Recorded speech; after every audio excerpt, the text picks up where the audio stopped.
What's up, everybody? Welcome to Coin Talk with Sufer and Nick. I'm Nick. How are you guys tonight? How's it going? It's good to see you guys. Let me All see. right. Let's go back. So we have Constitutional Stacker with us, and I was on his channel last night, and that was a very fun conversation. It was a lot of I thought fun. it was a great conversation. And, you know, what I think is funny too, Nick, with a lot of these conversations is you don't even necessarily need a subject, right? No, you might you're start out with the topic, but then a lot Mhm. of times it starts going towards what's in the comments. Yes. Brings up something and it starts getting everybody thinking about something just a little different. And Mhm. anyway, it was a great conversation. I enjoyed it. Yes, and that's okay too, though, to go with what the chat wants to talk about, right? Because we wouldn't have a live stream if it wasn't for the chat. So I I agree. think that's important. So Yote Fan and Jack Galman, it's good to see you. Gary, the cranky stacker. One of these days, I'm going to get so tongue tied on all these names.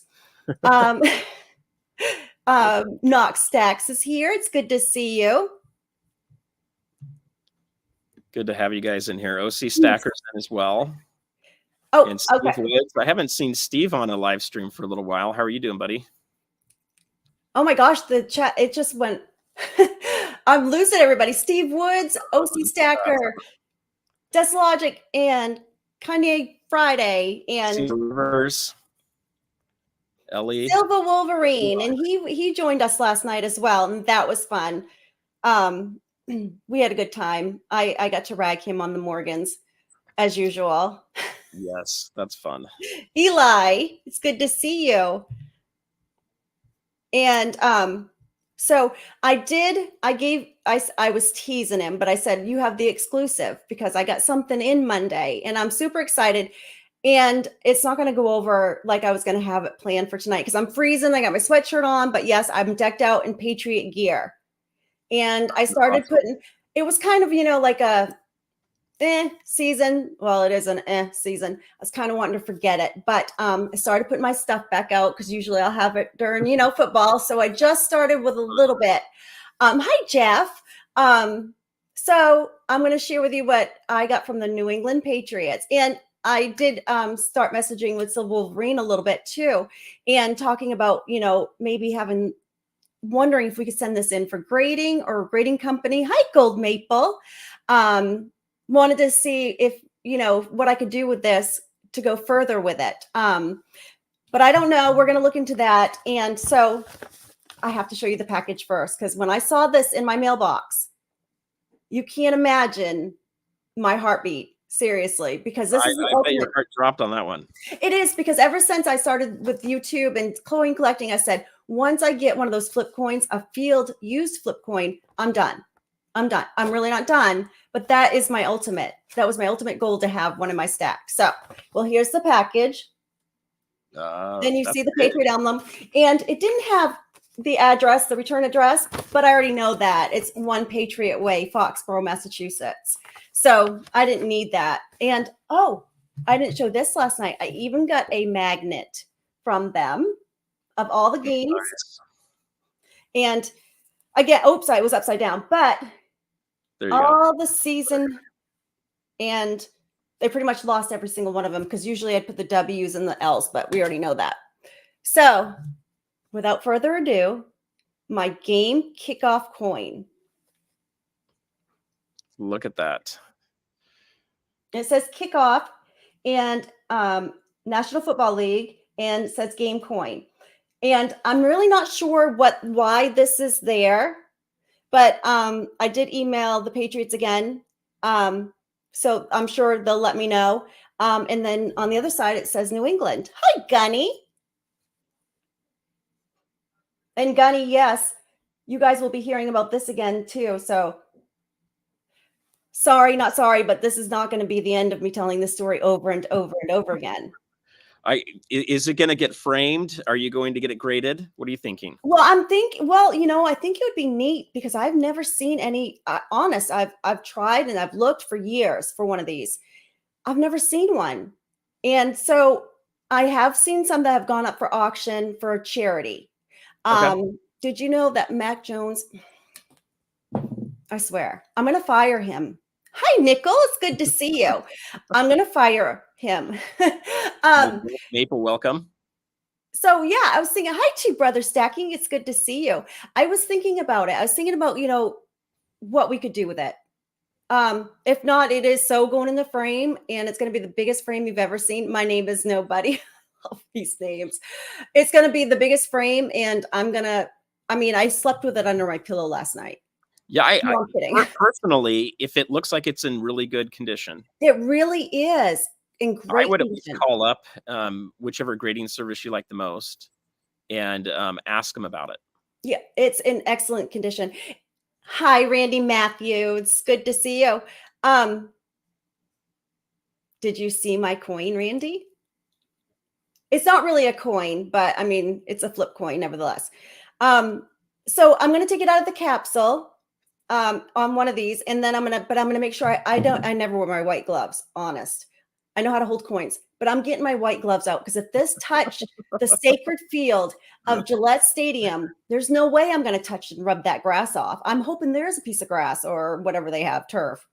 I would not pull it out of the case personally. Well, I know, but it's so hard. I wanted to put it under the scope, and it's so hard to see with the red on it. So, well, what I'll probably do is like leave half of it in the, capsule, and then like flip it over just so I can get a better view of it. But yeah, my New England Patriots right there. I think that's awesome. Can you imagine Silver Heights? Here's what's cool though, Nick, is things like this don't land in your lap usually unless you do something about it. And you took the bull by the horns to figure that whole process out. It did, but it took me years to figure. I mean, honest, I even talked to some Silver Heist. Look at him. He's in the house. I couldn't wait to show you. I was going to send you a message because I couldn't wait to show you my flip coin.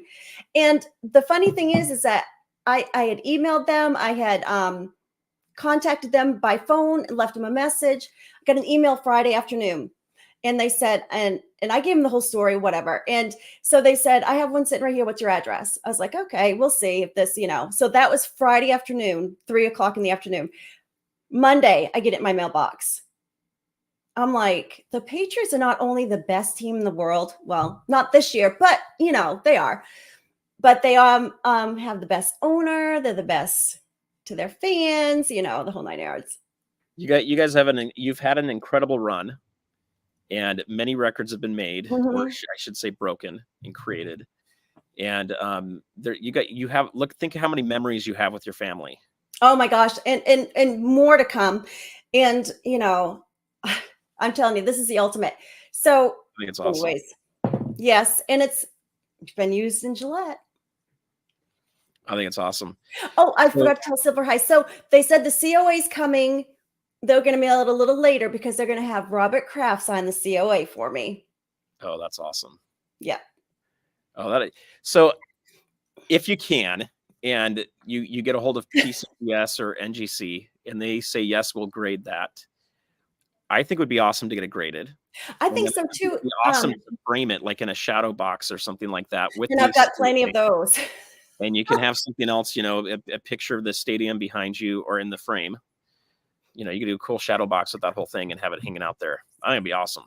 And that's one thing I'm not sure about either. Silver Heist asked me what game. And so this is a game in 2021 that has where it says kickoff, and on the other side it has the NFL logo, and it says 2021. So I'm hoping that the COA will tell me what game this is from. I mean, they went and sent me a fancy case and everything for it. Hi, Maurice. It's good to see you. So yes, I mean, seriously, I haven't been able to stop talking about this, and I told the woman at Walmart the other day. So, did you see OC Stacker's comment? He's trolling you again. I don't usually make eye rolls for the chat, but this is going to be a big exception. This is. So when I was really looking into it, I had thought about a Super Bowl flip coin, and they did an article in I think it was Coin World. It was a couple of years ago. I mean, I even went as far as nice, right? Yeah. And then I thought too, Silver Heist. I'm sorry, I'm getting all excited again. That I would send that in for the grading company once I get the COA in his signature. Maybe it was from the game Tom Brady was at. Like, I'm never going to watch that coin ever. Well, here's the reality. Will you tell us the real game, or are you going to find your favorite game and just say it's no? I mean, I think that's it. I mean, along 2020, I'm glad it wasn't from 2020 because I call that the lost year of football. But and that's just really a sour year for me. So I just want to forget that. So 2021, I don't even remember who the quarterback was. But yes, OC Stacker. I think I forgot what I was going to say. He's just messing with you. So, I talked to him the other day about being nice, and it looks like he's having fun still, but not too I much. think he is. He's having fun. Oh, the eye roll for the for him. Yes. He feels honored now. So I first off, I think it's awesome. One of the things that's fun about stacking is in the middle of these, at least for me, the last several years I've been stacking, I find cool things. So all of a sudden Drew Brophy has a coin come out, right? That was something that's really fun for my channel. I think anytime you have an opportunity for something that just really resonates with you, that great. I got rodents out here, guys. That's not good. I just saw a mouse run by. And anytime you have something like that can kind of set your channel apart, I think is perfect. So I think you get that thing framed. I think you put it in a nice picture behind you there, and it's going to be an awesome corner piece or corner piece for you. Any coins with me to my grave, it's going to be this one. You want to be buried with that one? Yes, this is what I want to be buried with. Screw all, my silver coins. There you go. This is right. That is the ultimate. So Nick wants to be buried in her Tom Brady jersey. No, I don't have a Tom Brady jersey. They were too expensive. Well, you don't have. I have my Patriots jersey on right now. I have my Lucky shirt on. I'll have to show you guys one day, but I'm too cold. We'll have to work on that one of these days, Nick. We're gonna have to work on a jersey of some. And so this jersey right here is one that I've had since like 2001, and it's just my Lucky Patriot shirt. And I was not wearing this when they were in the Super Bowl against Atlanta, and they were losing so bad. SPB, they were losing terrible. And then I put my jersey back on and they won that game. And I put it on in the middle of the third quarter. So you're welcome, Patriots, because I put the Lucky shirt on. Nickel says, make sure the mouse doesn't climb on me. No, it's not going to climb on me, but it was a lot bigger than I was hoping. Quick aside, I know it's a little random here, but I had a mouse crawl up into my dashboard of my car, and then it didn't leave. And that was a very mess that we have to deal with insurance and stuff. So yes, because it gets in your can get in your like air conditioning and all the air conditioning. When they tried to take it out, it didn't come out in one piece. I'll leave it at that. And anyway, I got traps all over the house. I'm surprised I see one of them running. I don't know how to get rid of them. It's too cold up here. Maybe we need it. Here's the thing. I can't get cats. If I get cats, the coyotes will jump the fence. Oh, geez. You can't shoot the coyotes? Because here, my husband shoots the coyotes. Coyotes are an endangered protected species. Are you serious? Oh my gosh. They used to have a bounty in the state of Maine where when you shoot them that they would give you like $100. They don't have that anymore, but they very much encourage you shoot them here, you probably go to jail for 10 years. But my gosh. You can shoplift up to $999 and you're fine. Okay, now I remember what I was going to say about Cornwall. Then we can move on. So I contacted the guy that wrote the article because he was looking for one of the Super Bowl flip coins too. And we started talking and he says he hasn't been able to find one either. So I'm going to be emailing him as well and be like, guess what I got? So Nick, I think you milk this thing. I think you do some shorts on it. I think you need to do a longer video on this. I know you don't do a whole lot of those, but I would do one on that. And then do it now and then do it when you send it in, do it when you get it back and frame it. You guys, it's unique. It's cool. Yeah. Just get, this is all I'll probably ever talk about now. Ever. Hi, shiny men. Everything's protected in California, except for people like me. We're not protected. We're the enemy. Oh, right. It's the fun thing living here, but the great thing about where I'm at in California is we're in a little bit of a bubble here. So there's a lot of very like-minded people that think the same way as most of us stackers do. And a lot of people don't think that, but there are a lot of people in California. So you do get a lot of people that are concerned about Constitution and rights and, you know, where the country's heading. So Yeah. You just comment. It says common sense is not protected in Cali. no, it's not, guys. But here's what I'll tell you. Okay. Politics aside, my governor at some point will try his darndest to become president. So if that's something that you're not okay I'm with, honestly surprised. Hi, Al. I'm honestly surprised that he's not going to be chosen to run instead of our current president. well, just wait. I think, I mean, I really think that I think that's where they're going to go. I think that's where they're going to go. I look at our current president, and he is at that age. I don't want to be doing the stuff a president has to do, frankly. I would be wanting to relax more with my grandkids and things like that personally. Well, I mean, it seems like the current president now is kind of relaxing and doesn't do much. Well, okay, but still, even just showing up to the press conferences and stuff, I wouldn't even want to do that. So I'm just wondering, does he know he's showing up? I don't think he's going to run again. I don't think he's going to run. So now what were we going to talk about? Okay, so we got a topic today, AI. guys. We're going to talk about this. So how did we actually put this here? How will AI affect your stack? Okay, so that's the question for the day. And what I would like to do is have everybody put a comment down below right now. I need to figure out how to do surveys on here. We're going to figure that out here soon. And then also, you know, a Q&A section. We'll figure that out. I'm in the process of learning is it OBS?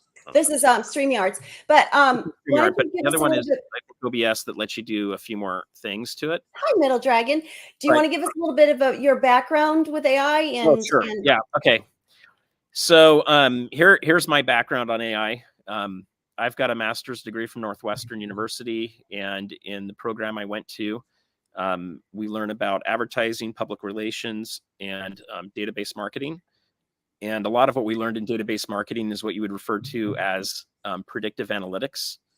So we use statistics to try to understand what action a person's going to take next, or what action a market's going to do next. And that is part of what we call artificial intelligence. And then I've been kind of in that artificial intelligence space for many, many years, since basically 2005. And I sell artificial intelligence software right now. That's what my day job is. And the kind of stuff that we sell has about a 30% response rate on marketing offers that people get. So if you're with one of the big telco companies, you're most likely getting an offer from the company I work for. And it could be, you know, changing your plan. It could be getting a new phone. And the AI really understands your behavior and what you're looking for, and it'll find the right channel, meaning whether it's going to do it from email, text message, a phone call, you know, a flyer, and it's going to find out the right time to do it. And it gets about a 30% response rate, which is incredible out there. So what we were thinking about is there's a lot of buzz around AI, and AI is a little bit of a word like sports, for example. There, you know, you can have all the way down to a little league team for baseball, to a high school team, to a college team, to a minor league team, and then you've got your multiple farm leagues, right? That you have in the minor league, all the way up to pro baseball. Each one of them is a little different, but they all kind of do similar things. AI is kind of like that. You have some AI that just basically is trying to learn basic things, like they didn't like this answer, so I won't ask them that question again, or they didn't like that question, I won't ask them that question again, or they answered it in a certain way. I already know how they're going to answer in the future, all the way to stuff that's really, really complex. So what I was wanting to do is have you guys leave a couple comments down below. Any questions you have around artificial intelligence in general, I can answer that. What I wanted to look at is how is it going to affect our ability to stack? So there's a couple things there, Nick. What if you were to lose your job to AI, right? That's gonna affect your pocketbook and in your stack, right? It's gonna affect your stack, right? The other things are going to be, well, is it affecting our stack already by manipulating the price of silver and gold, at least on paper, right? Another way to look at it is, can you use AI to try to help you better understand when to buy and sell or hold. Or how about grading coins? Grading coins. Could you use AI to figure out if your coin is in good enough shape to send in for grading? And that would be a helpful tool, in my opinion. I think so too. And I think actually it could probably be better than a human, because we are, human, so we do make mistakes when it comes to grading, I think. Okay, so I'm looking to see. Let's see. Does anybody have any questions in here? Callie already used AI to win the lottery. And, Like and multiple Sean times. says, say no to AI. And somebody did have a question, how many of these were minted? When it comes to the field coins, I have determined that it's only one.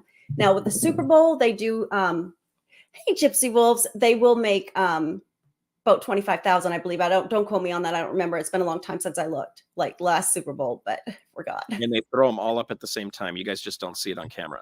Yeah. What if AI is sending me billions of email offers from dealers to get me to spend more? Maybe someday. I don't think they're doing it yet, but here's what I'll throw out with AI. First off, AI is the first industrial revolution that we could go through that affects multiple industries at the same time. If you guys go back to the early 1900s, we had the car came out, right? And right before that, you had electricity that came out. And both of those disrupted industries. So what did electricity disrupt? It disrupted the candle and the oil industry because you didn't need those anymore. Yeah. You could just use electricity. But it created a boom in the copper industry. It created a boom in the industry of needing electricians to wire. And then all of a sudden light bulbs came about. So someone had to make those. And so every industrial revolution we've ever had to date has always produced more jobs than the previous industry it disrupted. The difference with AI, or let me go back to automakers. Automakers got rid of, blacksmiths, horseshoe companies, buggy companies had to rescale and do it differently. And then you didn't have people, driving the horses anymore. And you didn't have all the food that went with the horses and everything else. But all of a sudden cars came out, and look at what cars have done and opened the world up to everything. So first off, AI on its face, okay, could be a great technology that would really help humankind do a lot better. The problem is this is the first time we have a technology that's coming out in a revolution that could potentially be smarter than us. Yeah. The car did not have smarts when it got created. Electricity didn't have a brain, right? AI is different. It could potentially disrupt every industry on the planet. It can potentially become smarter than us. And if we're not careful, it's something that could definitely make a lot of us obsolete in what we do. So it's a little bit of a, hey, is this the same, the same, what do they say? The same thing, but a different flavor of it? Or is this going to be something drastically different that's going to happen? So, Sean Precious Bullions was pointing out to say no to AI. Part of the problem is it's out there in the environment. It's on the web. So AI is not something that you're necessarily going to be able to put back into the genie right now. Right. And matter of fact, I was reading today about a McDonald's that has been opened that is completely run by AI. So I'm not a big fan of that, guys. Like what I will tell you I'm seeing happening now. I'm technically in a white collar job. Oh, it looks like we lost Nick. She'll jump back in here in a minute. I'm technically in a white collar job, and I think that's who's going to get affected fastest and first by AI. I'm in sales, so I'm starting to see middle management jobs disappear. I don't think they're going to get replaced. I'm starting to see inside sales reps getting replaced because they can now use AI to send out emails to find, who they're going after, and to shoot offers out. So with all of that out there, I think we're running the risk of, having too many jobs disappear too quickly, which is the risk I see there. I don't know if we're all screwed, constitutional stacker, and I don't know that we're all going to die. Right now, artificial intelligence is nowhere near the smartness of things that you would see in like, say, Terminator or movies like AI. It is not sentient. It's not able to dream and and it's not able to come up with its own things. So right now, if you have AI staring at a wall or staring at a broken pipe, it doesn't have the ability to come up with the idea. We switched sides. Look at that. We did. It doesn't have the ability to dream or to come up with ideas. At least right now, it doesn't. So what I'm seeing right now is I think there's an opportunity for people specifically in white collar jobs to start learning a little bit about some of these AI tools and how they can benefit you and use them. I know some people are using like ChatGPT to help them write scripts or to help them do research. And so if you're completely against it, I don't blame you for that. I have my reservations on it as well. It's something that I am concerned about. But I also think there's going to be opportunity for people that learn how to use the tools to be very valuable to companies still. I think jobs like, if I had a kid that was graduating high school right now that was looking for what major to go into, honestly, I think there's going to be huge potential to move into vocational and get into plumbing, electrician. Well, there's something to be said to working for yourself, right? And For sure. because you're able to set your own on how much you want to make as little as you want or as much as you want when you own your own business. So we've always pretty much encouraged my daughter, college is important, don't get me wrong, and she is in college. Yep. But if they can go to a vocational school, I think that learning a trade is very important. I think it's huge. So my wife's got an MBA too. We've done the college thing twice, right, for each of us. And it's been helpful for us in our careers, but I've been an entrepreneur for half of my career, and I've owned my own businesses. I've started them, and I usually always have a side business going, sometimes 2 or 3 of them. And I have to say, I enjoy having my freedom more than I do working for a company. But because of some of our circumstances, I've had to work for a company to provide for my family. And it is what it is, and it's been good for us. But right now, I think any job where you have to be hands-on and you need a person there, I think you've got more longevity to it. Computer programming for right now. example, nursing or doctors, I don't want to see AI being my doctor, but Yeah, they are using a lot of doctors, I think robots. sports medicine, I think things like masseuses, it's going to be a while before you trust a robot hand not to like mess you up with massage, right? Right. There's things like a physical therapy, dentist, right? I don't necessarily want a machine that just goes to town on my face. So, could they use AI to try to figure out where a cavity is or where you might have some tooth decay or issues like that or cancer? Yeah, they could use AI for that, but I still want to talk to a human for those things. So I think a lot of jobs are not going away, but I do think quite a few are going to be disrupted. So if you happen to be in one of those industries, that's a place to look. But I pulled up a couple articles I wanted to share with you guys that relate to gold and silver and some AI stuff too, because, are there companies out there using AI to play the markets? And there are. Yeah, they are. I heard one advertised today. So anytime you see the stock market skyrocket up or down, it's usually basically an AI bot that's seen patterns and then knows that they need to hurry and sell before the next AI bot goes and sells or buys. So you do get that. But before I jump into the articles, do we have any specific Well, comments? we just OC said something about, do you see them fixing cars, and why not? Because machines, I mean, you need a special machine now to fix many of the cars. So in time, look, if we build robotics that are good enough and you give it enough time, we're going to have robotics that will function better than a human will. And they could sit there and work longer hours.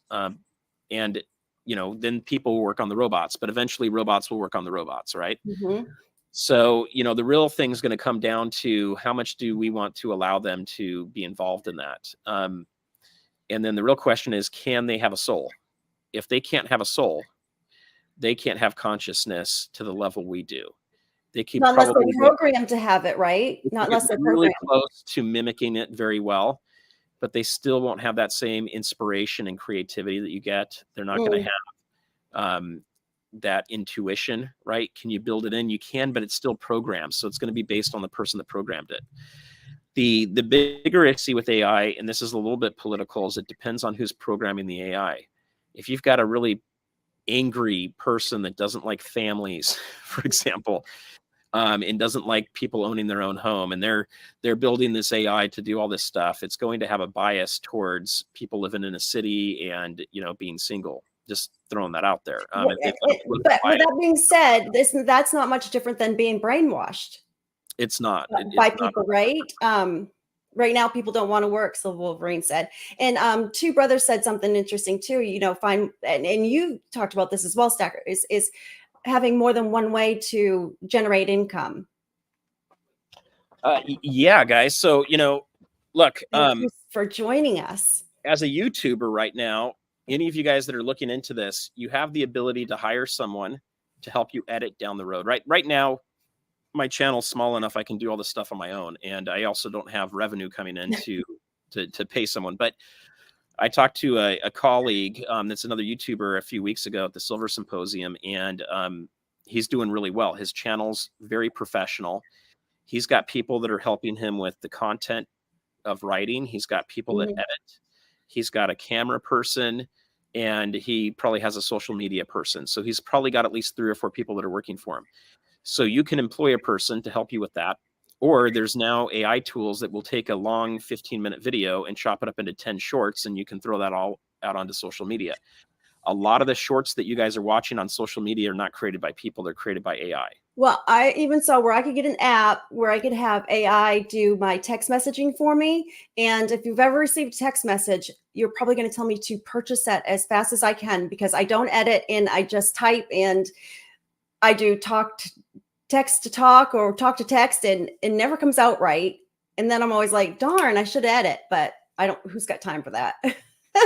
That is true. So Sean brings up another good point here too. He says, what if AI just turns out to be a human consciousness uploaded into a database, basically, and then you put it into a robot like Chappie, or I think Simone was another one, a movie that came out.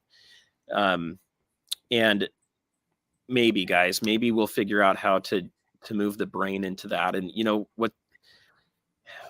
I'll be a little bit religious here, just a tad. To me, people that are trying to upload their consciousness into a robot or into a computer or machine are lacking the faith that there's an afterlife.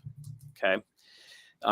If you feel like you're going to die and you're going to cease to exist and you have a lot of money, you might try to figure out how to get your body to last longer. You might try to figure out how to download your consciousness, especially if you think it's just going to disappear in the ether. I don't blame them for that, in that feeling. But I think that's where that whole thing's going. To me, it's a lack of faith in God and everything else, trying to push that. So for me, if I'm 80, 90 years old and you have the chance to upload yourself to a computer, I'm not doing that.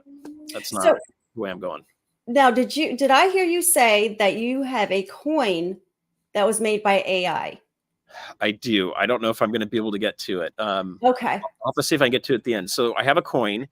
I believe it came from the Integlio Mint. I have to Scottsdale Mint. I think it's Scottsdale Mint. But I got to check. And it has a monitor lizard crawling down the city that's been destroyed. And it's the first coin that was designed by AI. I'll see if I can pull it up.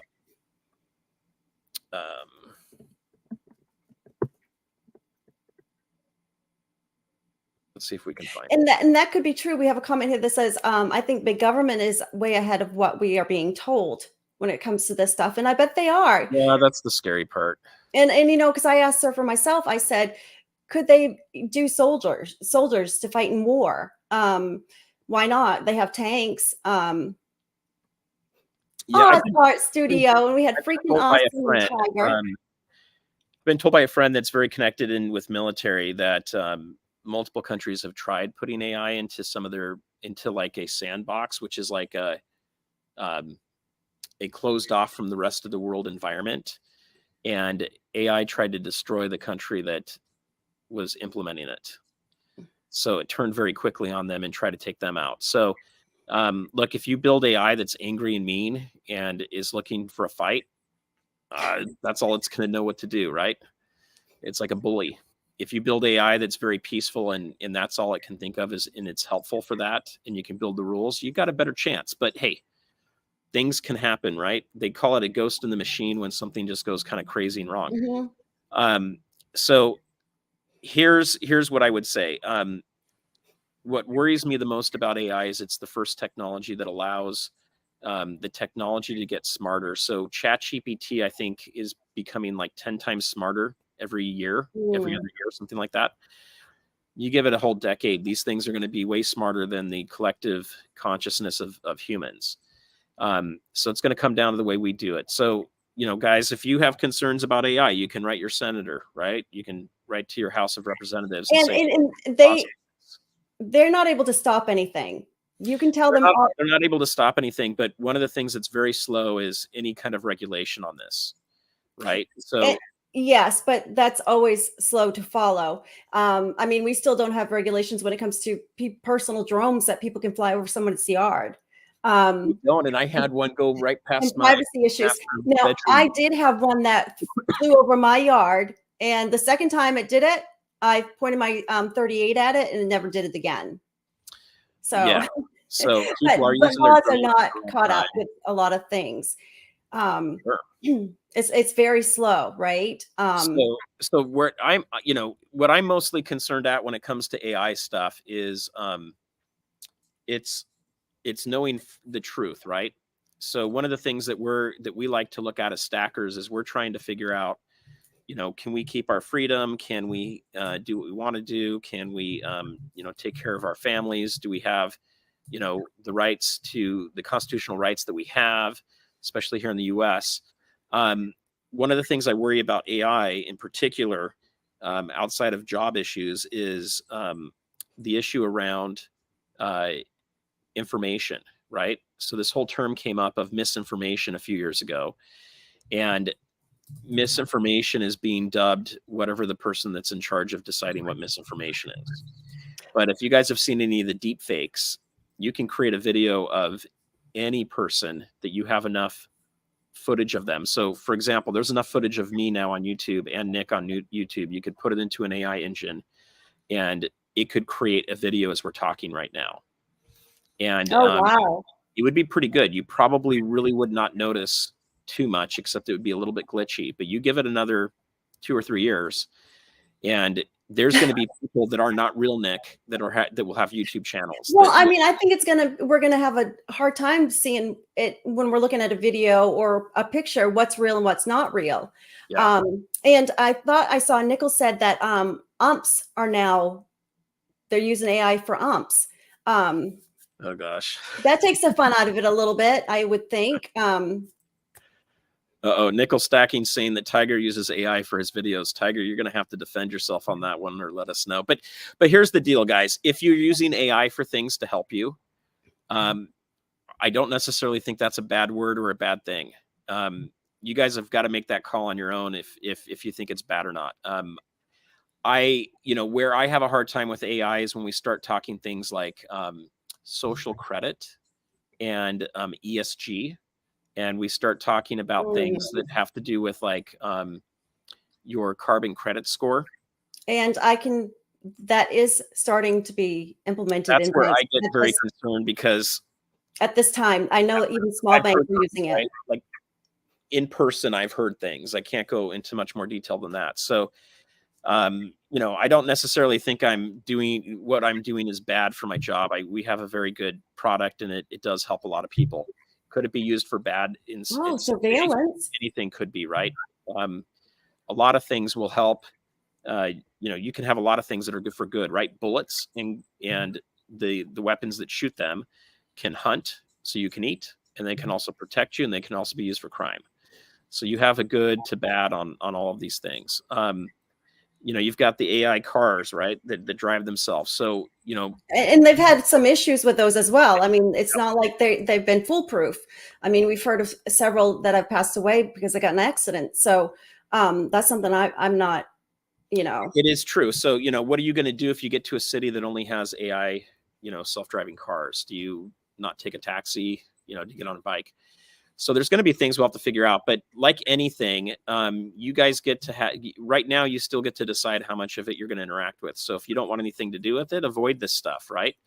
If you want to try to figure out how to streamline things a little bit, maybe you dabble in it just a little bit. But Johnny Carr, oh my gosh, guys, that is a crazy movie. But let me pull up a couple articles I had real fast here that I wanted to I need an AI dishwasher. Now, when I first got my OnStar, like, when they first came out, I was like, "Oh god, this woman will do everything. Can she come do my grocery shopping and all that stuff?" And I thought that that was awesome technology back then, was my OnStar. I mean, I could Totally. push a button and she could get me where I wanted to go. She could call a hotel if we were on traveling and book Yeah. it for me, and that was awesome. But to your point, Nick, like I'm not ready for a driverless car or a Mm-mm. driverless airplane. Oh, That heck no. that I probably will never be ready completely for in my lifetime. Um, Maybe my grandkids will be like, "Hey, that's how it's done," right? But for me, that's not something I'm going to be very comfortable with, and I'm also not going to be comfortable with a dentist or going to a doctor that's not a human. I wouldn't get a massage or go to sports therapy that's not a human. Um, a surf instructor being a robot, That would that's be really a weird. long time for them to make. But Can I use AI to beat up OC Stacker? what did he say now? Uh-oh.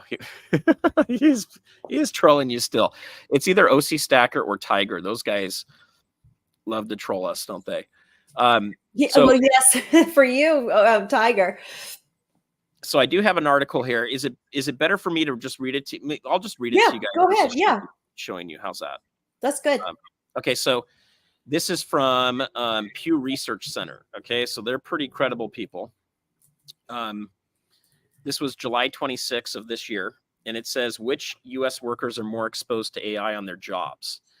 About a fifth of all workers have high exposure jobs. Okay, 1/5, guys. That's quite a bit.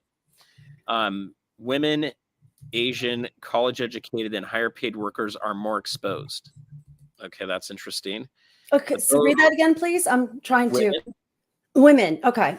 Asian, people of Asian descent, Oh, okay. That's what I. college Okay. educated, and higher paid workers are more exposed. So all the stuff we've been told for the last couple decades that you have to do, right? You have to go to college. Um, you need to, try to make as much money as you can. You're either, paying 40, 50% in taxes, working W-2, and getting this college education that have a big loan on, and you're being told your jobs could get wiped out. So that's definitely an issue. It says, but those in the most exposed industries are more likely to say AI will help more than hurt them personally. So it goes into we'll throw these links down below after the video's done today. But it says there what share of workers are most exposed. Okay, actually, I'll show this a little bit. Is that okay, Nick? Yes, please. Yes. Okay, Sure. I can make this work.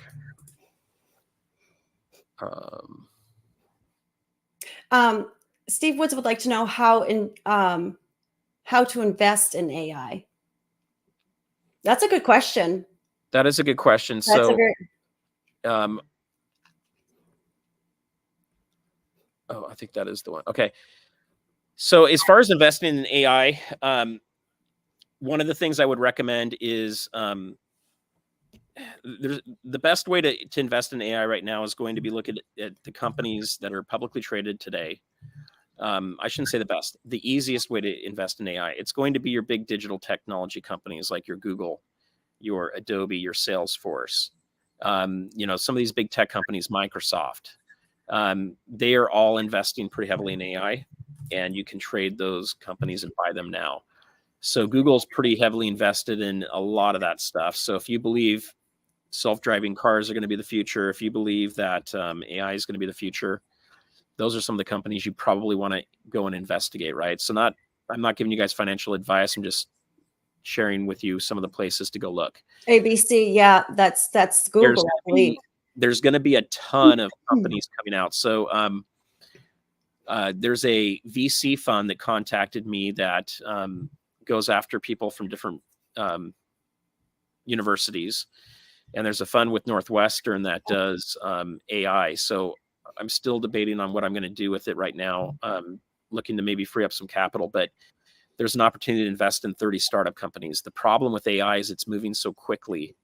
It's hard to say which 30 are going to be the best ones. So this is a little different than like buying or investing in silver or gold or uranium mining stocks. So we do know that those companies, when, if there's regulation that says, hey, we're going to build a bunch of nuclear power plants, you're going to see uranium go up. If we see the dollar weaken tremendously, you're going to see the gold and silver miners go up multitudes higher. At least that's what's happened historically. Then you're going to see spot price move up. The problem with AI companies is that it's not going to be like invest in 30 little startups and they're all going to do well. A bunch of them are going to get wiped out by someone else. So it can be a lot more risky trying to invest in startups. That's why I would say probably a startup, though, if you could get in on the ground floor of that, and then they are bought out by another company, you could do well. You could. Okay, so do you guys see my screen now? Yes. So this is just one I wanted to show you guys. It's kind of interesting. So this goes by demographics. And it is interesting that you go by the Asian race is being pulled out as the most at risk, and those with a master's degree. Wow. So I'm going to say there's probably a correlation between, I'm guessing a lot of Asians have higher education degrees. Yeah. So in 2022, 19% of American workers were in jobs that are the most exposed to AI. 23% of those workers have jobs that are least exposed to AI. Okay. So I'm not going to go into all the detail here, but there's some information here if you guys are concerned whether your job could be affected by AI. It's a good place to look. Now, as I was saying at the beginning of this, AI can mean things from very simple machine learning all the way to like, something that's smarter than a human. So it's good to kind of get yourself familiar with that if you're concerned. But here's this article here. I'll put a link to that when we're done. This is one that talked about how will artificial intelligence affect jobs. So here's another one, 2023 to 2030. I think this is really the time period where you're going to see the disruption. Let's see if they had anything else. You got some good comments coming in that are now Heist said this, and that's true, but that's much like too crypto. I mean, you have one that will do well, and then another that will do well, and then they kind of seem to change quite often. I agree. So I think this is why I've been hesitant on doing a VC fund. Is fairly early stage. You're looking at like a or B round of funding for a company, and I've done a lot of startups, so I understand that really well. The problem is that they could all be wiped out, and you put your money in there and you get nothing out of it. It could be the first kind of a fund that has that issue because AI is moving so quickly. On the other hand, a lot of these could be bought up by other companies and you just end up with stock and other stuff. So AI is something that's very highly speculative, just like crypto, like altcoins, let's put it that way. The main difference between altcoins and AI is going to have a real business function for the most part. It's just, will they start consolidating and getting bought up, or will they get taken out too fast? Or, AI can advance so quickly that maybe next year, all 30 of these are wiped out. And usually VC funds go for about 10 to 12 years before they pay out. So it is a little bit more of a risk there. But this was interesting here. It says, Forbes says, how will artificial intelligence affect society and future? Forbes says that the future of AI brings endless possibilities and applications that will help simplify our lives to the great extent. So that's the promise that it can give us, guys. The downside of it is everything that's in your imagination. So I won't even go into those. And all the movies that I hear you guys have watched that I have never seen. So yeah, well, Star Wars doesn't really have too much AI. It's a little bit. But you mentioned a couple movies that did, and the only thing I know is I don't know if it's AI, but yeah, Nick, we're gonna have to do like a movie-thon one of these nights and get you watching a bunch of this stuff. Something that worries me a little bit is what if all the semi trucks are being driven now by AI, but you're still driving on the road by yourself? There's going to be some issues. Yeah, I saw somebody make a comment about that. They said, ask the Canadian truck drivers if any of the trucks are being driven by AI. So, which I'm assuming some are by that comment. Probably all of them soon. But here's names of jobs that you guys might want to look into. So, if your job's on some of these articles, don't freak out that you're going to lose your job tomorrow. But it's something that I would start doing a little research on to figure out. Tomorrow, maybe next week. No, just kidding. it could be the next decade, but it's Yeah, the kind I'm of thing really to figure out, like, if you're a graphic designer, and AI could potentially replace your job, then it probably is a good idea to learn how to use, Adobe's AI that they're using to do graphic design. right, right. You're still going to have a better eye for it, right? Like, I've got a good friend in Utah that's a photographer, and he does a lot of stuff for Salesforce and Adobe, and he's starting to see a little bit of business go away because these companies can now automate things. So he's having to rethink how he does his business. However, people still want him to come and shoot things. They still want things that are real, not fake. And he's going to have to figure out how to modify that. So can he use AI to speed his time up a little bit? So this one's more AI. This is CNBC. I don't want to go into too much of that. I had some other ones on here that I wanted to pull up too that are a little different. I've never seen any of the movies on that list. None. But I'm sure they're good. Oh, so this is interesting. I don't know if you guys have ever used ChatGPT.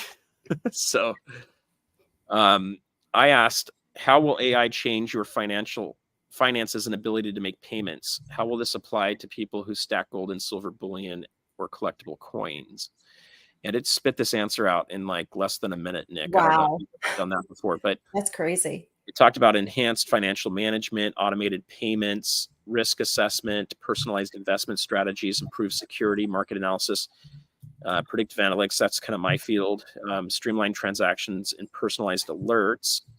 And then I kept asking it in different ways, and it just kept shooting out the same stuff. I really tried to get it to give me a price prediction, and it told me it can't do that.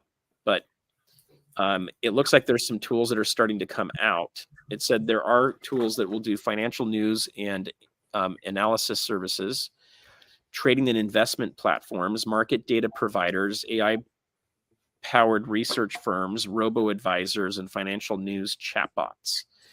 So I think there's a way to use financial news chatbots to get you a whole bunch of news and aggregate it so that you can look at things quickly. That could be helpful if you have a YouTube channel. I think there's things that are helping companies be able to invest more quickly and better. But here's the question. If everybody's using AI, then is the market going to get really crazy and nutty? I don't know. This was gold price forecast. So I did want to bring in a little bit more gold here. Price forecast. Oh, that's where I was already at. Sorry. I scrolled too far away. This one's talking about $2,100, but I found this one that I thought was really cool today. So 3,000. 2023 predictions. So this is not using AI. This is using humans, guys. So maybe we're all wrong on this, but I thought this was kind of cool. And what if AI could predict gold and silver prices a little bit better? What if it told you that the prices are going up? Is it going to go up because it told you and you started buying? Or did it go down because it told you and you started selling? That's going to be the real question. Does it create its own manipulated destiny? But some of these were pretty interesting here. So by the end of the year, we've got some people predicting $2,100 gold. We've got someone predicting 2,800. Someone going as far as $4,000. So there's a lot of different predictions you guys can see here on silver and gold price. So I'm going to stop sharing that for a minute. So did you find a site where AI would have predicted, or did you? I tried, and I think most of them are proprietary. That you either have to pay a bunch of money to subscribe to them, or they're used by the big brokerage firms to do it. But I guarantee you the derivatives markets are using AI to figure out, where the price of gold and silver are going. A couple of weeks back, we saw silver just drop out of nowhere, right? Mm-hmm. It was crazy. Something that was not normal. There was some weird thing that went on there, and it had nothing to do with any news that hit the market. And then we saw it jump back up here with the news on Israel. Mm-hmm. And, but that's to be expected when there's war. That was more expected, right? Yeah. So typically during wartime, you're going to see more inflation. You're going to see the metals, go up.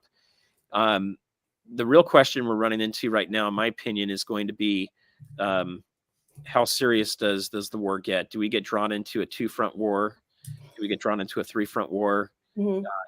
What's going to happen here? And so all of those things right there could affect price. So if anybody finds an AI that lets you put those factors in, let me know. I'd like to see what it's predicting. Okay, what else do we have in here? It looks like so Randy's talking about a lot of people are using bots on signaling and crypto. That's what I was good. That's what I heard today was you could, go onto the site, and of course you had to pay a lot of money, and AI would predict the crypto and which ones you should invest in. So I thought about doing it just to see what it said. But I don't know. It's true. So with anything, people hated the car when it came out, I'm sure, because it took their livelihood away, and it was a machine. It wasn't using a living life form to move you around. I don't know how many of you want to go back to riding a horse instead of having a car, but if AI is used correctly, in my opinion, I think it's going to be a tool that everybody likes, and it's going to be a tool that makes our life easier. Where I see the concerns is letting AI just go loose on its own and let it figure out how to create its own destiny. I think it's a little too wild for that. It's like having would you give an 8-year-old a car, or would you give an 8-year-old a gun? Would you give an 8-year-old the reins of a business and tell them to go make decisions? No, you wouldn't do that.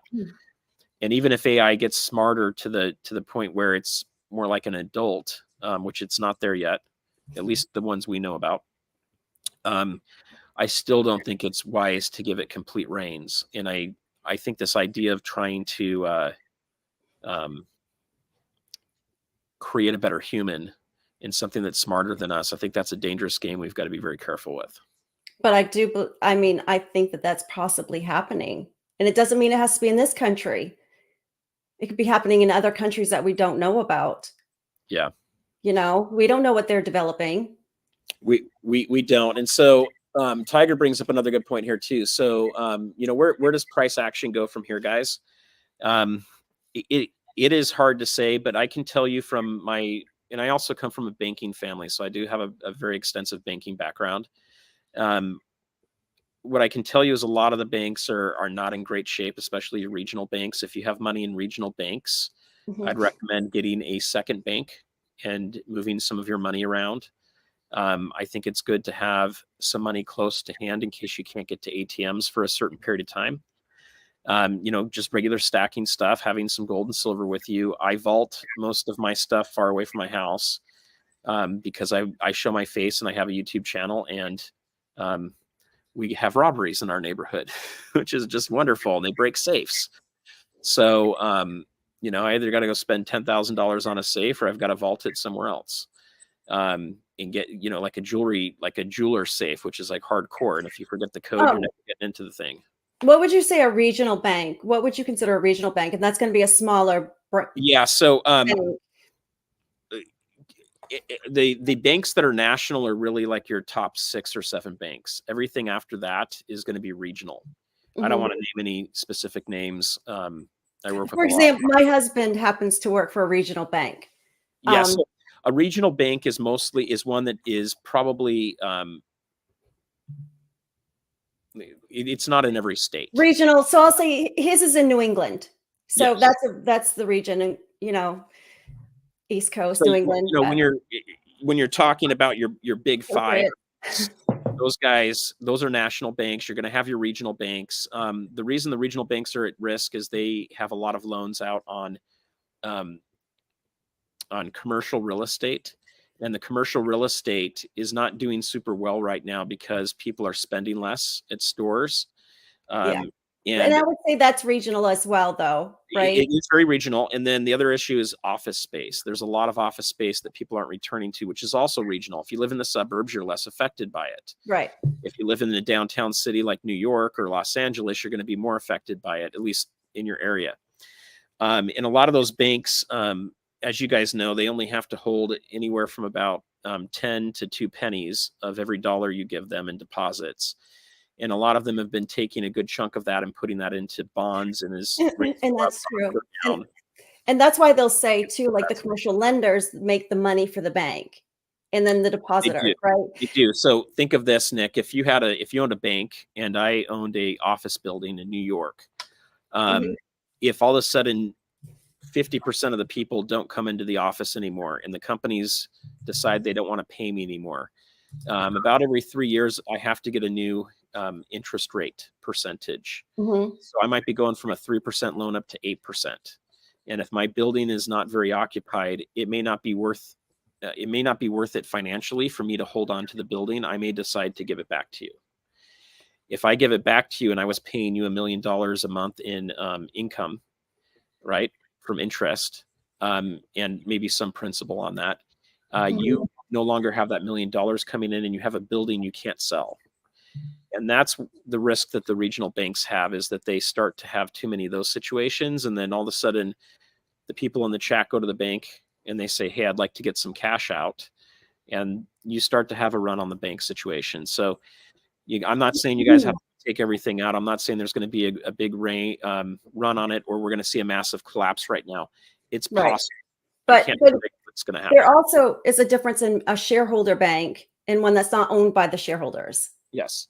So personally, my husband's bank is not shareholder owned. And it's not a credit union. So they are more financially sound because they're not trying to go on what they want to make the shareholders, on how much money they're going to make the shareholders. So that's going to be a little bit healthier than the shareholder bank. For sure. And the other thing I'll just throw out to you guys too, because this is something I think you do need to go check, is it's important to check and make sure that your accounts are FDIC insured. Absolutely. I forget the term for credit unions, but it's like MCUA or whatever. It's similar, but it is a little bit, yeah. You want to check that. High interest accounts. Yeah, if you guys have high interest accounts that are paying higher than, like, say 2.5%, double check those. A lot of those are not FDIC insured. They're just money markets, and they're using different tools or investments to get that return higher for you. Check those, because if your bank does fail, you could have a problem with getting your money out that's more than $250,000. Now, maybe none of us in the chat or anybody listening to this has more than $250,000 at a bank.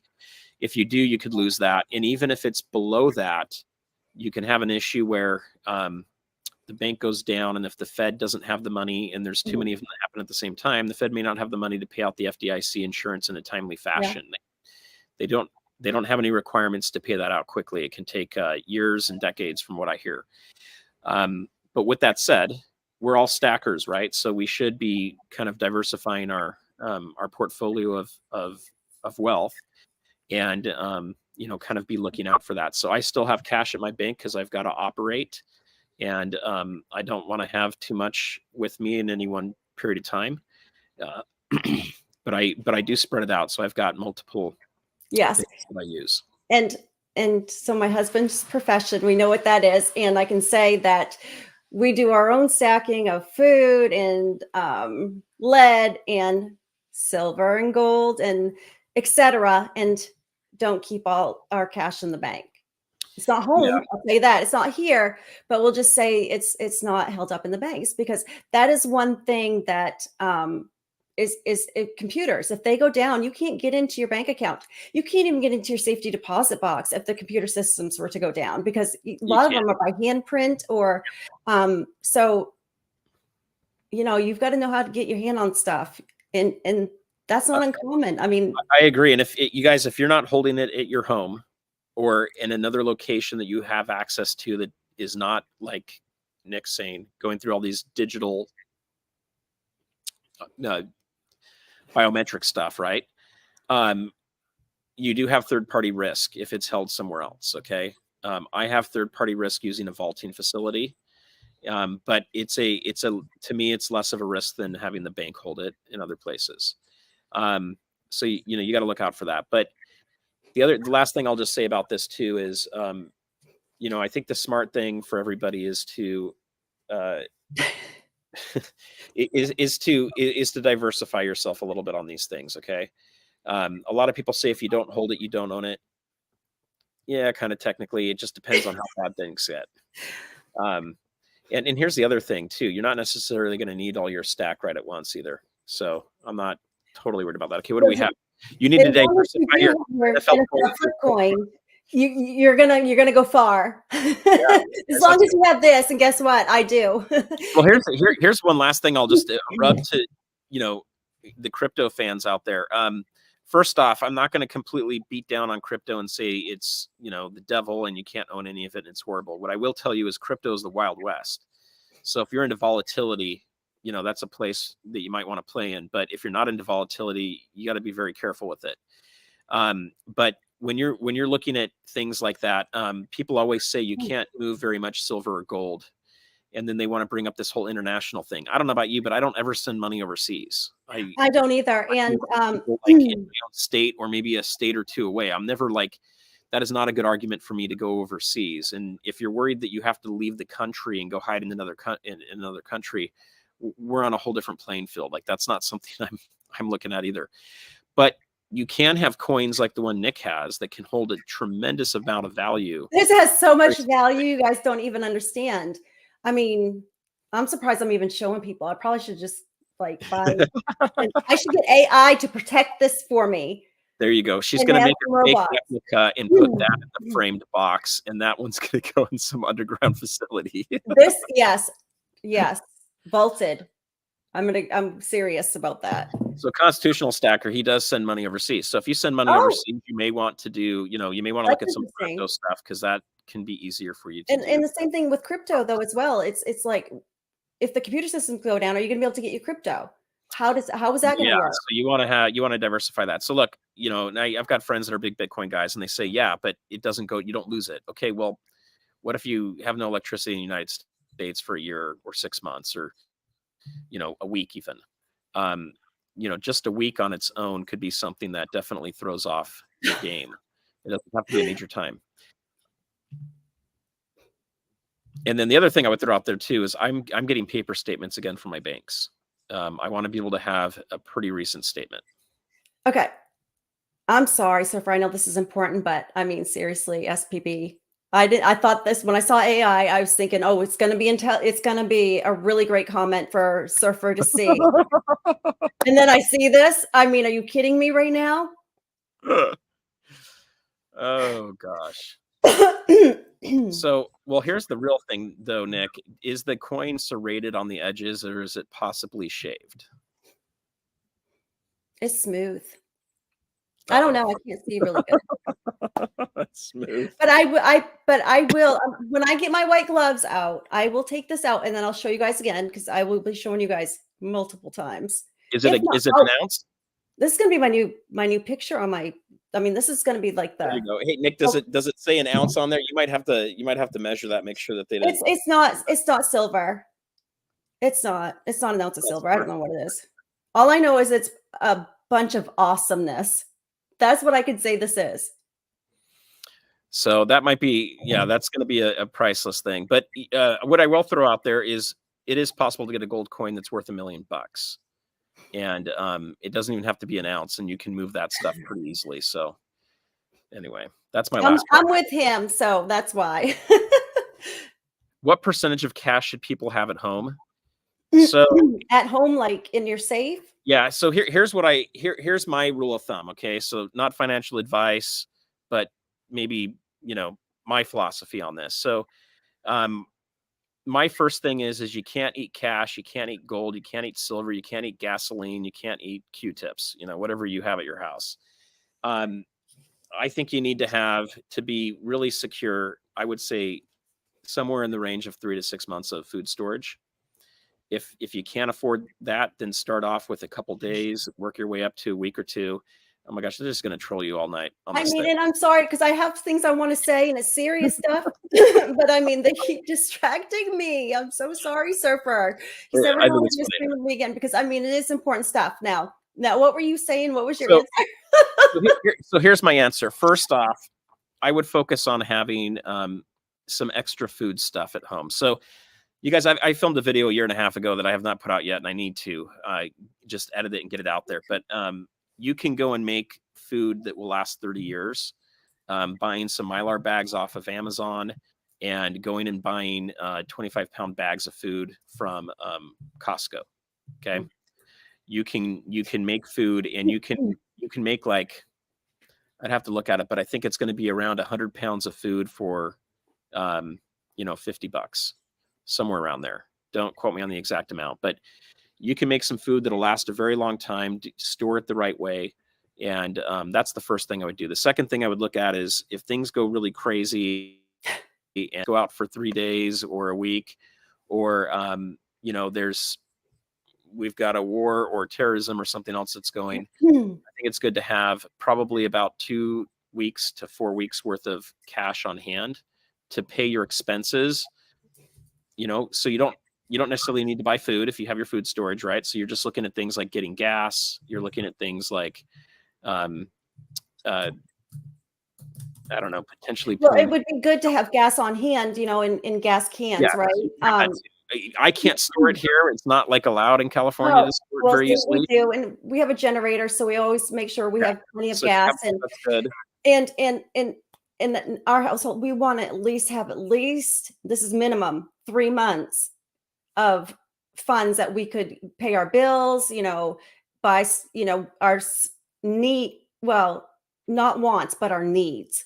Yep. So at least 3 to 6 months if you're able to have that If contingency you're able to do that, fund. I think that's great. And then I'd even go a step further. If you have the ability to stack a year's worth of funding for your needs, your bare minimum needs, for me, I think you can have half of that in cash, and I think you can have half of that in precious metals. Absolutely. Also, we do this is going to be so rich for you guys. Let's listen. We do My Patriot Supply, but that's the food. And I mean, I wouldn't expect anything else I different. know, right? I should have probably put one of those buckets up here. And you know what? I'll do a giveaway. They got a great meal pack where you can do some, you know, just taste the stuff. And it's kind of fun. We would, you know, we would go when we go camping or whatever. Yeah. I camp, but not really. I'll explain that one day. But when I'm out with my family until I come home that night, I go camping and we'll try and open the food, the freeze dried stuff. And it's pretty good, but it's fun to try. So It I'll is do that pretty as good. a So giveaway. I have some of that. That's what you want to eat first. It tastes better, but I also want to store more of my stuff, and I can do beans and rice for pretty inexpensive.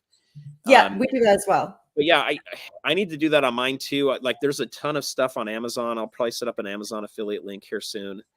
I'm in the process of monetizing right now, so I'm starting to set up channel memberships, and super chats are live now and other stuff like that.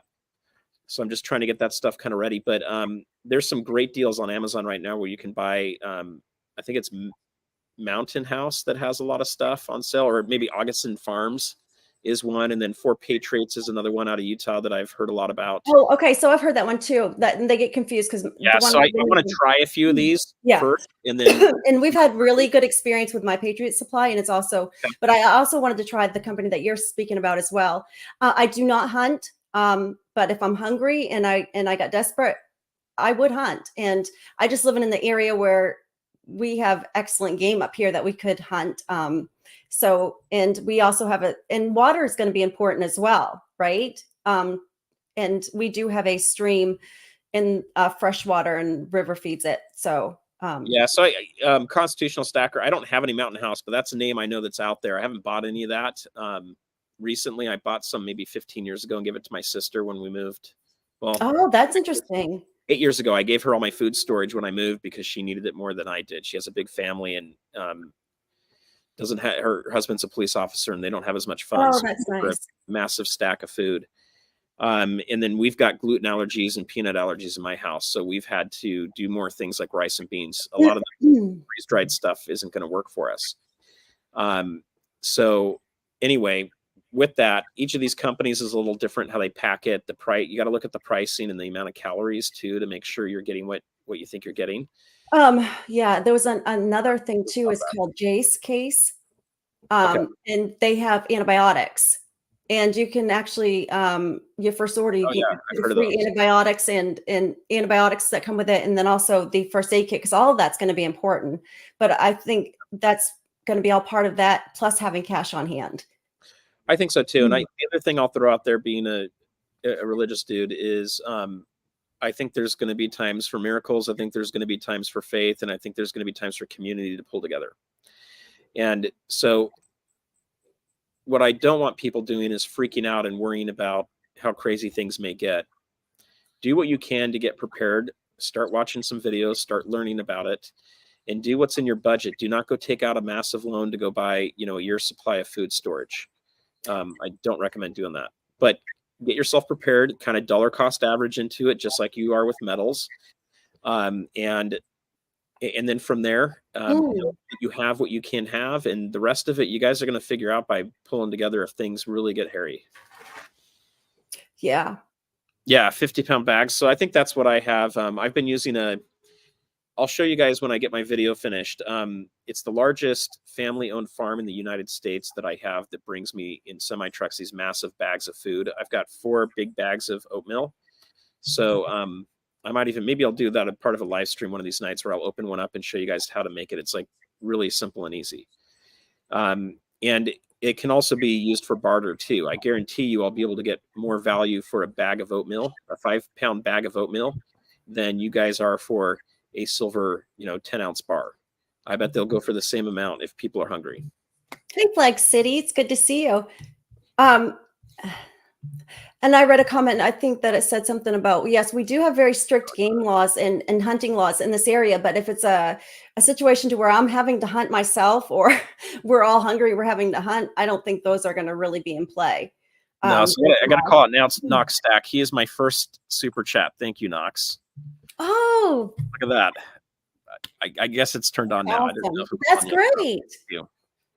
That'll help us with some of the stuff. Oh, so is it say soap bars good for barter? Well, I do. Good night, Tuli. I hope you have a good evening. Thank you for joining us. I do have a stocked basement of toilet paper, Clorox bleach wipes, and bleach, but I always have had enough and over enough. So during COVID, I probably could have, had auctions for toilet paper. Well, so let's talk. I have a last thing I want to wind up in a second. So thank you. Oh, Tuli, thank you so much. That's thank you. So one of the things I have one last thing I wanted to say, and then I probably need to wind down and go help with the family in a minute here. So 2 things. Can you eat coyote? Because we have a lot of these around here. If I have to, I will shoot one. Well, I mean, if you're hungry enough, right? I mean, why not? So you guys will have to put in the comments if coyote's any good. I won't eat my dog, but coyote's like wild, right? I don't know. Or maybe we have black bear up here too, and the black bear season was just in season, and I don't like it. I don't like the bear, but a moose, we called him Harold. My husband got a moose one year, and Harold was so good for at least a couple years. Yeah, Ellie says no. I'll have to. The neighbors will get the coyote. How's that? That's what I'll trade them. Ever seen a fat coyote? That's true. Yeah, that's we'll true. call it beef jerky. I don't know. Black bear's okay. Okay, so here's my last that I kind of wanted to just throw out to you guys is something to just be thinking about that's been on my mind, and I'm still trying to figure out how to articulate this and put it into a video. But how many of you sold your American Silver Eagles in the summertime when they were going for like close to $40? Put a 1 down if you sold your American Silver Eagles and made bank and bought them lower now. Put a 2 if you did not sell your American Silver Eagles and you kind of wish you did, and put a 3 in there that you're glad you didn't sell and you're happy. I like to see what you guys put in there. And it's the same thing like Nick's talking about. Let's say we have another shutdown again for some pandemic or whatever reason they do. If you happen to have like 100 rolls of toilet paper, if you can sell a roll of toilet paper for $5 or $10, would you do it? And should you, right? So the thought I've been having is when we have these spikes, we keep thinking things are just going to keep skyrocketing and they're not going to stop. It happens with crypto. How many people sold their Bitcoin at $65,000? Yeah. 17. Not very many. Most of them. Hi, Silver Sacks. Okay, so I've put a little bit of thought into that because I do have plenty. Tell us. So I wouldn't want to gouge people, but why not? Capitalism. I mean, right? I had an Amazon store where we were selling. I had a license with one of the wholesalers for Hasbro, and I bought like 50 Darth Vader lightsabers. Right. So and I had them listed they bought them for 80, and I had them listed for $150. The people that had them listed lower sold out first. Then mine sold out in 2 days before Halloween, and then people were still selling them for $400 or $500. I think there's a difference between being very greedy and just trying to make a buck to, to support your family or to help your family. And I think a lot of that goes along too with being charitable. I mean, I think it is a balance. So yeah, I probably would sell my toilet paper on the side of the road if I had to, but I wouldn't be charging, you know, 3, 4 times what I purchased it for, but maybe Yeah, but what double. if the supply is really, I mean, what if you have something and the supply is really, really low? Yeah. What is it worth? And so the other thing I'll throw out there is I do stack constitutional junk silver, and I think it's important to have in your stack, Oh, but I don't think it's going to be the first thing you're going to be bartering with. I think it's food. And then I think down the road when I there's agree. extra food around, then people will take silver for it. Otherwise, I think you're going to have a hard time. So if you think you're good because you just have constitutional silver and you don't need to do the food thing, I think you're going to regret that one. But Well, I think it's a we have balance. It's a so we have balance of everything. it looks like SP. Okay, 2 people. Sean. Oh no, maybe it was just Sean. Sean's the only one that made some bank off of selling some eagles. The rest of us either missed the opportunity. There's a fair amount of those, and then there's a handful of them that just are going to stack. They're not selling. So one thing I will throw out there though is kind of think about it. A lot of us are not flippers. A lot of us are just stackers, but I kind of do both. And I did contemplate doing it. And had I done it, I'd be able to buy my eagles quite a bit less than what I sold them for. But it's hindsight is 2020 though as well. We didn't know that the prices were going to be this low on eagles. Let's say, could you take 3% of your eagles, or 10% of your eagles, or 20% of them and sell them and make a little bit? You possibly could. So that's something just to think about. And what happened? What do we get here? Hi, the pizza guy. OC Stacker again. I think We've made a monster by mentioning the super chats now. OC Stacker, thank you for the super chat. Do you want to address this? Because I do want to address this after you do. Okay, let's see what we got here. Should you buy a new or 2-year-old truck now, or wait for prices to really collapse? Sort of like Eagle question. Silver Heist. It is a good question. So first question comes down to, do you need it right now? If you need it right now, you buy it right now. Yeah, agreed. Don't sit there and wait, because it could take longer than you think it's going to take for those things to correct. The other thing I would say is, if you don't need it, I would hold off. Right now is not a good time to be making any big purchase in my mind. And I'd rather hold the cash. Yeah, I'd rather not have a payment if I didn't have to. If you start seeing some signs that hyperinflation is starting to kick in, then you might want to move on it faster. But right now I'd hold cash. Cash is king right now. And I'm in the process of trying to get a bigger stockpile of cash at the moment, versus like trying to stack metals like crazy. I feel like I'm okay there. I just need to get more cash at the moment. Myself and my flip coin would like to ask Silver Heist, why is he talking about Toyotas when we know he's got a Subaru? Oh no. I'm just teasing. I tease them because, I'm sure you guys have all seen Subarus now, but when I was growing up, it was pretty much a New England thing, a snow thing. And my mom always had those Subaru wagons. And in the 80s, they were the ugliest cars. So I will never, and they're cuter now, sort of. And we have a nickname for them up in the New England area, but I'm not going to tell you what that is. So I tease them about a Subaru. But I did learn how to drive a standard on a Subaru myself. We've got a Subaru in our household, and it's a pretty good vehicle. Okay. You go back and look what they looked like in the 80s. It's a pretty decent vehicle. Yeah, they weren't the brown, the yellows that they had, and back then, no. The newer stuff's pretty good. You can get a lot of the safety features on it for a kid at a good price right now.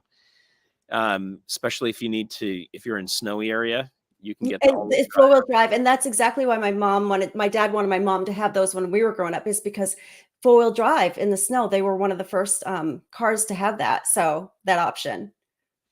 So hey, Joseph, welcome. And we've got Hi, Joseph. I don't know if we called out the pizza guy. I did say hello to the pizza guy. Yeah. So, in reality, guys, a lot of the stuff that we're talking about, you're going to have to weigh it on your own and see what's going to be best for you. But oatmeal's a good one. So oatmeal's a good one, but it is the peasant food, guys. Oatmeal is the best. Oh, I have quite a bit of it stacked. Oatmeal I stack for barter. I don't stack it to eat myself. my mom had one of those too. So I stack black beans, pinto beans, red beans, kidney beans, white rice, and then I'll do a lot of freeze dried for my meats and other meals. And then I stack oatmeal to trade with people. If I need to, I'll eat it too. But it can have a lot of mold and other issues in it, just in general. But it is peasant food, so if you want to be a peasant, oatmeal's good. But it's cheap, so still stack it. It's good to get. Oh my gosh. Whoops. Okay, what do we got here? Well, that's a good one. JP Morgan. Well, Is that right? Because they reported though record profits in the past couple months. They had record number of profits. But the problem with the banks, Nick, isn't going to be profits, it's going to be liquidity. That's true. So here's what I'll tell you guys too. So freaking wicked. It's wicked. I guess the thing I'll tell you guys is diversify your where your funds are is maybe the best way to put it. But we could see some banking issues, big banking issues. I don't want to be the guy that comes on here and tells you the banks are going down tomorrow, pull all your cash out, because that actually makes it happen. But that's what fear causes that. But I don't see all of them happening overnight. They may not all be healthy, but I mean, how long would you think it would take for all the banks to fail? Really? Well, so it's a cascading thing. So if you were to hear that a large regional bank, okay, had a run on the bank, all they have to use is the term "run on the bank," and you got problems.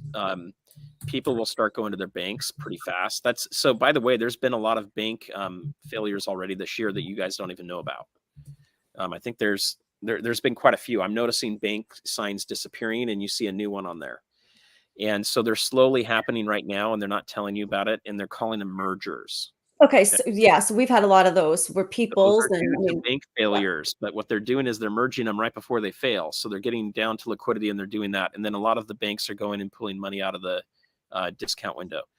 And they did that in 2008 as well, the merger. Did. So what'll probably happen if we have this happen is you're going to have a Friday where a bank has a massive problem. And then you're going to wake up on Monday and the bank's going to be closed and people are going to freak out over it. And you're going to start to see people lining up at the bank to get their money out.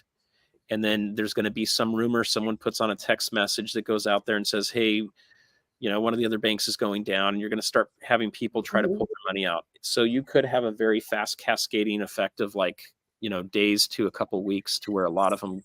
And it's very unexpected. So my husband did work for a bank that happened to in 2008, and they knew what was going to happen. The staff kind of knew. So the feds come in on Friday afternoon, 5:00, shut the doors, and no one is to leave that bank until they have logged and they have cataloged everything. That means you don't take family photos home. You don't take anything home with you. It has got to stay at that bank. And thank God he didn't lose his job, but a lot of the executives do at that point. And he happened to be one of those ones that were helping with the transition, so he was able to stay on. And I've got personal experience with that too that I'm not quite ready to share on the intrawebs yet, but I can tell you that is true, and I can tell you that it can happen very quickly when you're not expecting it. What we've seen so far is we've seen banks that lend to people that have a lot of influence get bailed out, and they're not supposed to. There's also a thing called bail-in where you could end up with basically private stock in these banks that you don't want, that you can't liquidate in lieu of your deposits. A lot of these banks are fragile right now due to these high interest rates because it's opening the doors, and people are seeing, or they're realizing how mismanaged they weren't even managed well. I mean, that one in California, I mean, it does. I hate to say this, but it deserved to fail because it was managed so poorly. It did, but guess where all the billionaires put their money? In that bank, but that's their problem. They should have been smarter. It is, but who are their friends? Follow the money. Mm. Yeah, So they got but that's why they got they were bailed out, so to speak, though, right? that took most of the FDIC insurance. Yeah, So you got to worry about that a little bit. But right. with that said, it's possible that we don't have a problem, right? But it's also possible we have a massive cascading problem that can happen too. We also have, yeah. You gotta kind of prepare for the scenarios and Mhm. then step back and go live life and enjoy it. And, Because you and don't I don't think you're wrong. I think there's going to come a time where a lot of these banks are going to fail, but we will. I think it's going to fade slowly, and then eventually we'll be left with at least three major banks, and then possibly one major bank, and we all know what that one will be. and that one I have a hard time seeing them not bail that out. So I think you're gonna have a lot go down, and then you're gonna have the too big to fail. Mm-hmm. You know, and if I give my real opinion, I call it consolidation of markets. I think what you're going to see is a lot of consolidation that goes on. And unfortunately, it's not going to be great for my job. If Yes. you see major consolidation, Surfer may be looking for another job if that happens. So, it's not something I want to have happen, but it could happen. Yeah. But, we've just talked about all the ways to prepare for it. So you guys really shouldn't be freaked out. Just, start No, taking and some. it's not about fear either. It's just about being prepared, but we all should be prepared for anything to come anyways. And that's even like with weather. I mean, we could have a storm come through and not be able to get into our banking system because the computers are not working. So, I mean, it doesn't necessarily mean everything has to fail for us not to be able to get our funds or we need food. Exactly. And I mean, the reality is we live in a world where we're consolidating everything. We're down to a few airlines that matter, right? There's a couple little tiny ones that don't do a whole lot. I think I think the people in charge of things want to see a few banks because it makes it easier to get agendas out there. We got a few of everything. So I think you're going to see a lot more of that go down. I think the other issue you're going to see is Yeah. they don't necessarily force things, so to speak, but they don't let a crisis go to waste. So if they start seeing things happen, that can be a thing of, oh, let's do this. Or, don't be surprised if you see a rug pull and we have like 1% to 2% interest rate increases that it freaks everything out that no one was expecting. I'm not saying it's going to happen. I'm just saying things like that can happen that you're not planning on. And it could be due to some crazy inflation that goes on because of something that we're not thinking of. So you got to kind of watch out for those things. And then, okay, what do we have here? Yeah, I wanted you to see this comment. Yeah, so no one's talking about Fed coin, no one's talking about CBDCs anymore, no one's It's talking funny he about. says that because it's true. I haven't heard about it in a long time. Yeah, so here's what I'm going to tell you guys. Too many of us are awake now to talk about a CBDC and have us download the app and start using it, in my opinion. So I think what's going to happen is you've got to have a crisis come up where the only way to get stimulus is to download an app and get your stimulus payment through the CBDC. And they probably won't call it Fed coin. They'll probably call it something else like a digital dollar. And it'll be the only way for you to get the stimulus. So you're either going to comply with it or not. And then from there, other games can get played on things. But I just don't, that's what they want, but I don't think they're going to be able to put it in place now that everybody's made a big deal about it.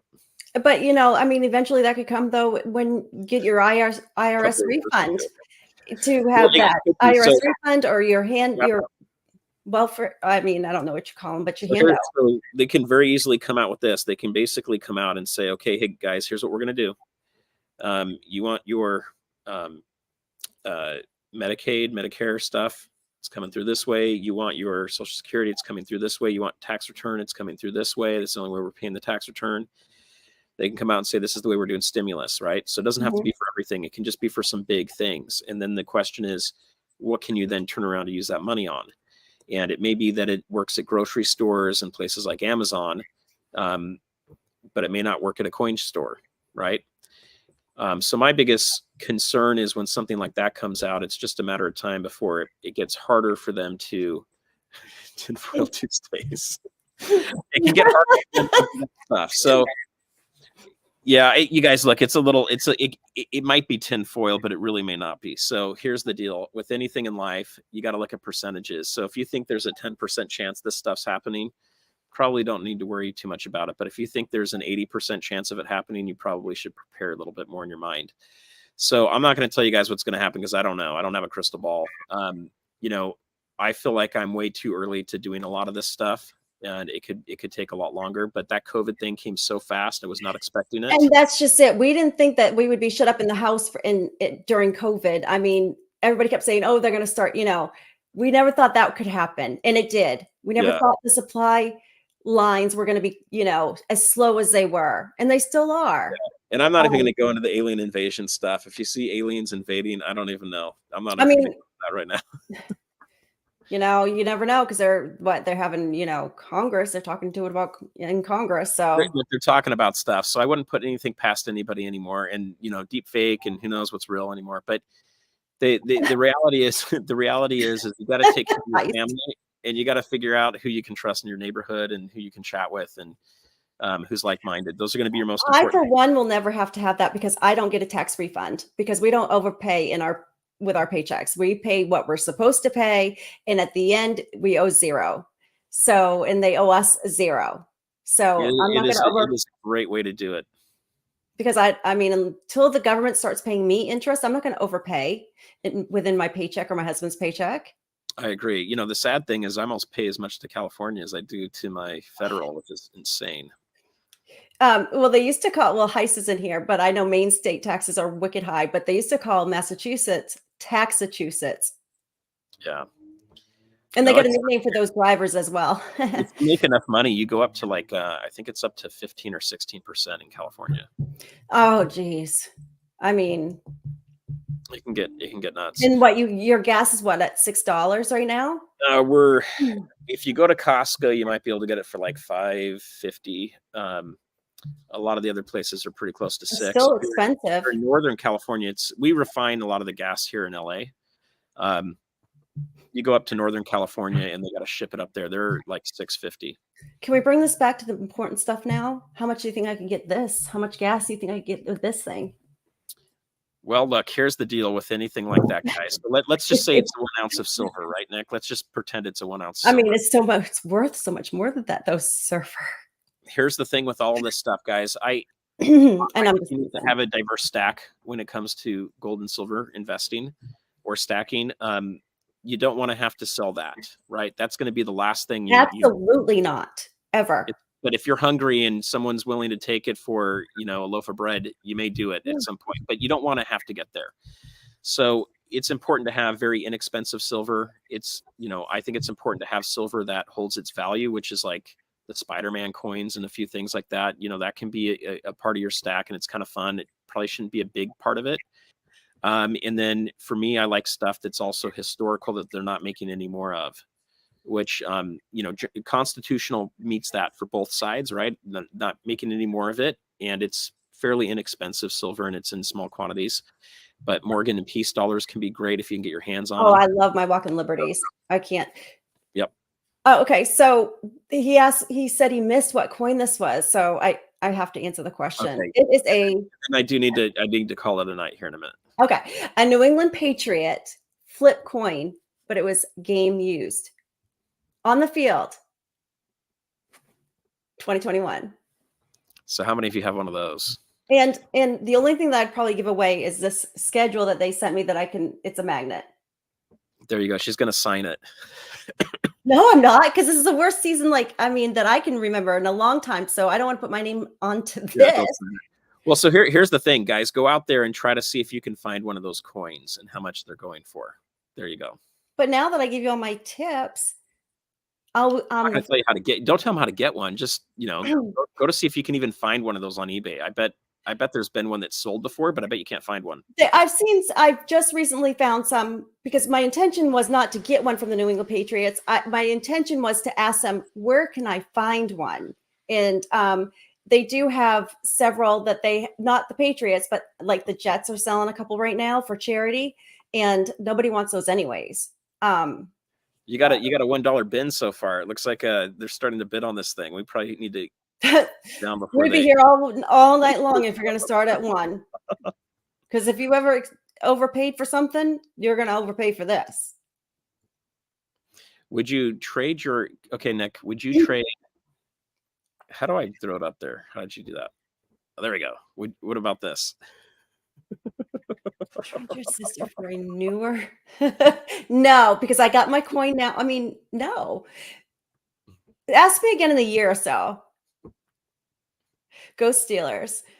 Hi, John Jacobs. All right, last one I'm going to throw in here, guys. This is important here too. So, Yes. you need to keep cash, unless you're planning on, if you really want to sell your silver at the wrong time potentially. But you need to keep some cash on hand to make sure you pay your property taxes if it's not rolled into a mortgage payment already, and then also your insurance that's going to come up for the next year. And living here in California, those are some pretty hefty fees that I have to pay. Jets are dead to me. Gosh. Jets who? Oh my gosh. Oh, you got $2 now. It's up to bin $2. Nick. Oh, please. That's so insulting to the New England Patriots. eBay says $20 for the coin. Are you kidding me? No, they didn't know. You guys, look, if it really says $20, don't tell her that. You're going to break her heart. No, I'm going to go look now because seriously, if it was that easy, do you think that I would be sitting here bragging about my flip coin? That would be horrible. I have done some research on this. It's not. We're up to $25 now.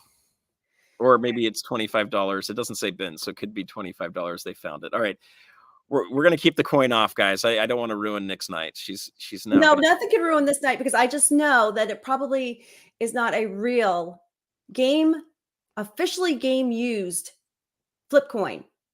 Yeah. So also a Super Bowl may be different because I think Nick was saying that they do like 20,000 of those. Oh yeah, the Super Bowl is much different. They will do they give like 20,000 and the first 100 they give to the NFL. So I mean that's different. Yes, you can find tons of the Super Bowl ones, but when you come up with it has to say game coin kickoff, and then then you're going to have the COA. So the COA is going to come back and hopefully tell you which game it was. Yes. Well, yes, and Robert Kraft's going to sign it, so you know it's going to be a legit. So if it happens to be a better game, that might have some more value to it too. And then Randy said $10. Oh, Randy, of course he did. Okay, go Pats. Okay. Yeah, this is Kevin's here. Woohoo! Okay, Nick, I'll be everyone's bid. I'll give you all my Monopoly money. Okay. Tiger, I'm so disappointed. Tiger. You mean your gold backs? I'm just kidding. I get so many comments on the gold back videos, guys. I get comments on the gold backs of people like, you're so stupid. Why would you put any money into those? Because I can buy them for $3.65 and I can spend them at $4 value. That's why I would buy gold backs. I make money every time I use a gold back. That's pretty cool. Why do I even put myself through it? I should see the orange and just realize, OC, I should not read. Okay, what did he put next? Okay. Yeah, you're not going to do that. All right, guys. Well, I would love to keep chatting, but my family's they try to get me to do about an hour on these things. You can't get those silver heist. One of them goes to the team, and then one of them goes into the NFL Hall of Fame. Told you I've done my stuff. I know. It's going to be really, really rare. Hide the newest coin. It's so rare, you guys. Just go with it. It's uber rare. It says they show silver plated, Nick. So it's probably clad. Silver clad. What this? Yeah. Oh, this isn't real silver. I mean, did anybody think it was? No, on the outside, it's probably silver plated. Oh, I don't know. I didn't really care. It just said the Patriots on it. Yeah, it could be nickel with silver on the outside of it. So, but with anything like that, guys, I have stuff that's like, I don't know, I got as a kid that isn't silver, but still has a value of like $20 to it. Well, this here, though,